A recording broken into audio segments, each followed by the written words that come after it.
warahmatullahi wabarakatuh. Alhamdulillahirabbil alamin. Wassalatu wassalamu ala asrafil anbiya'i wa ala alihi washabihi ajmain.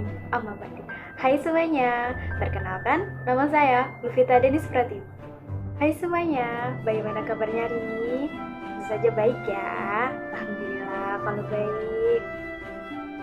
Di video saya kali ini, saya akan menjelaskan materi tentang rukun Islam.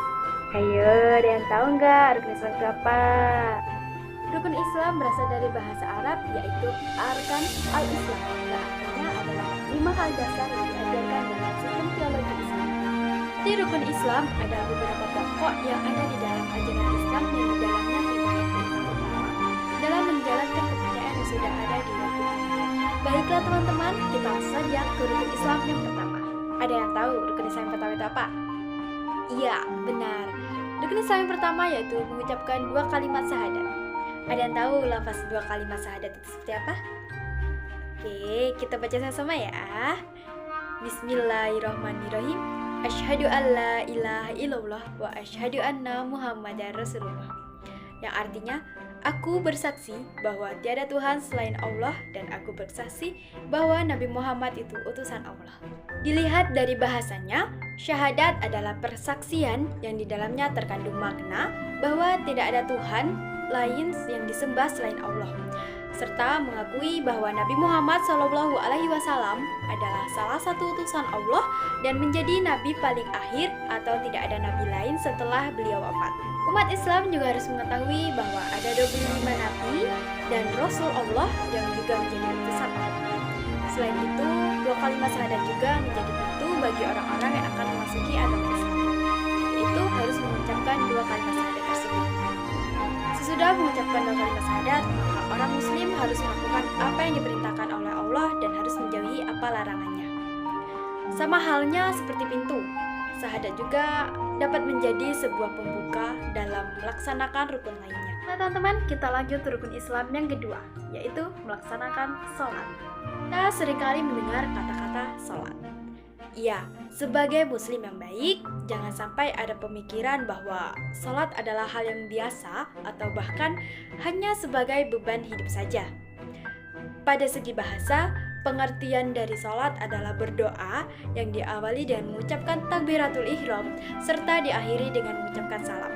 Sholat juga menjadi penghubung atau komunikasi antara manusia dengan Allah Subhanahu wa Ta'ala yang Maha Kuasa.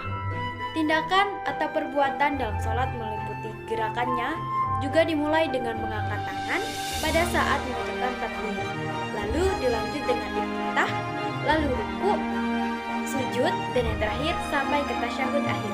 Satu harinya, seorang muslim wajib menjalankan 5 sholat waktu dan jumlah rakaat yang telah ditentukan. Itu adalah sholat subuh yang berjumlah dengan 2 rakaat.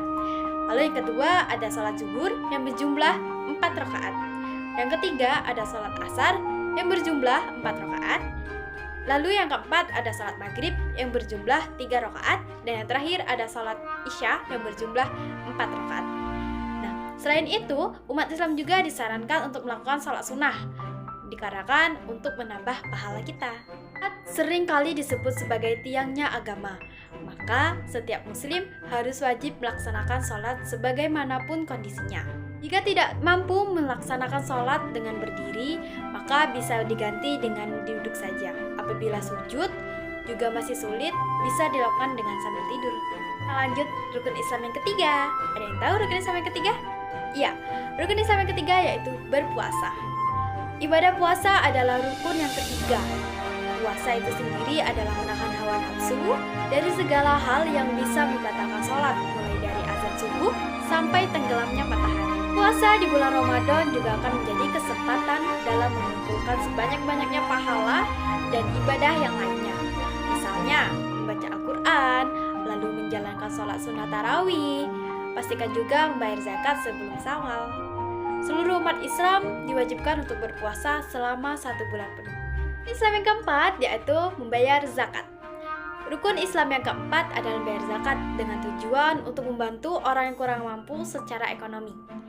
Ada beberapa zakat yang harus dibayarkan, di antaranya yaitu zakat perdagangan, zakat fitrah, zakat mal, dan zakat penghasilan.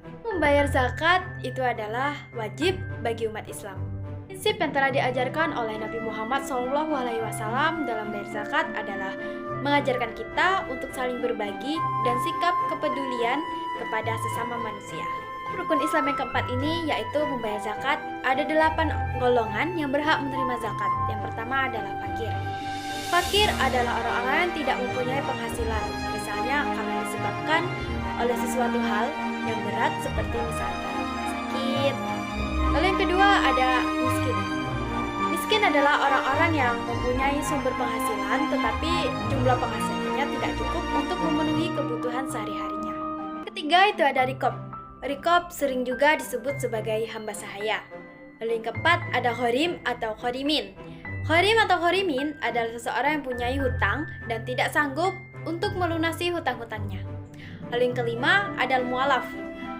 Mualaf adalah orang-orang yang baru masuk agama Islam untuk meningkatkan solidaritasnya. Lalu yang keenam itu adalah fisabilillah. Fisabilillah sendiri adalah pejuang di dalam agama Islam. Lalu yang ketujuh ada Ibnu Sabil. Ibnu Sabil merupakan orang yang kehabisan bekal ketika sedang berada di tengah perjalanan. Lalu yang terakhir, yang kedelapan adalah amil. Amil adalah orang-orang yang menyalurkan zakat kepada orang-orang yang berhak menerima zakat tersebut. Next, kita lanjut ke rukun Islam yang kelima. Ada yang tahu rukun Islam kelima itu apa?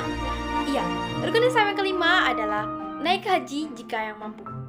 Untuk rukun Islam yang kelima ini, umat Islam bisa menunaikan ibadah haji bagi yang mampu. Kenapa alasannya bagi yang mampu?